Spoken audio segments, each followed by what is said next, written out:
माझ्या आईने माझं संपूर्ण बालपण मला मनोरुग्णालयात बंद करण्याच्या धमक्या देत घालवलं आणि आता शासन तिच्यासोबत तेच करत आहे.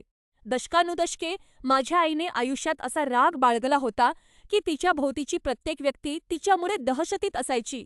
लहानपणी माझं आयुष्य एका दुःस्वप्नासारखं होतं. ती शारीरिकदृष्ट्या हिंसक होती. तिने आमची हाडं तोडली आणि फक्त घर सोडून बाहेर जाण्यासाठी आम्हाला कित्येक दिवस औषधांनी गुंगीत ठेवायची. तिची आवडती धमकी काय होती? की ती आम्हाला अशा ठिकाणी दाखल करेल जिथे कोणीही आमच्यावर विश्वास ठेवणार नाही. मी माझ्या स्वातंत्र्यासाठी लढा दिला. मी 69व्या वर्षी कामाला लागले, पण कॉलेजला जाण्यापूर्वीच तिने माझ्या शिक्षणाची सर्व फी चोरली. फक्त जगण्यासाठी मी मित्रांच्या सोफ्यावर झोपले आणि वेट्रेस म्हणून काम केले. माझी पदवी पूर्ण करण्यासाठी मला 3 वर्षांपर्यंत वाट पाहावी लागली, पण शेवटी मी तिथून बाहेर पडले. माझी आई बदलली नाही.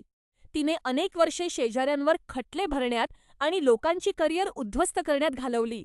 त्यानंतर तिने तिच्या स्वतःच्या मरणासन्न पतीला कित्येक महिने हॉस्पिटलमध्ये सोडून दिले आणि त्याच्या अंत्यसंस्काराची व्यवस्था करण्यासही नकार दिला.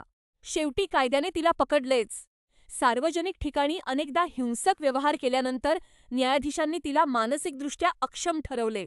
काही आठवड्यात तिला तिच्या घरातून काढून एका बंद मनोरुग्णालयात ठेवले जाईल. जर तिने विरोध केला तर तिला शांत ठेवण्यासाठी कर्मचारी तिला औषधांनी गुंगीत ठेवतील.